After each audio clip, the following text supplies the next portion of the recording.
पूरा भोजपुरी समाज यही आपसे रिक्वेस्ट कि मैं आज ज्योति भाभी को देख रहा हूँ कि आपके चुनाव में खड़ा हुए, चुनाव के साथ साथ आपके बर्थडे पे विश कर रहे हैं कि हैप्पी बर्थडे हस्बैंड जी।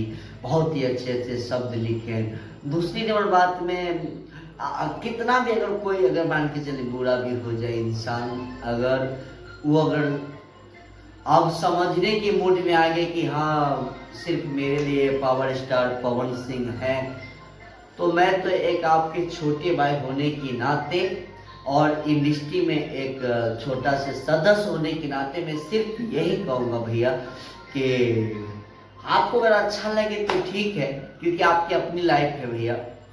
आपकी प्रोफेशनल लाइफ है, उसमें मैं नहीं जाना चाहता हूँ, आप मुझे नहीं जाना भी नहीं चाहिए। बस मैं यही कहूँगा भैया कि इतना चीज होने के बाद भी अगर कोई इंसान अगर आज ज्योति भाभी और आपका दोनों का जो संबंध अगर बन रहा है अच्छे से, अगर तो मैं तो कहूँगा भैया कि अपना लीजिए। और पूरा भोजपुरी समाज भी यही बोल रहा है अब कि ज्योति सिंह को आपको अपना लेना चाहिए। और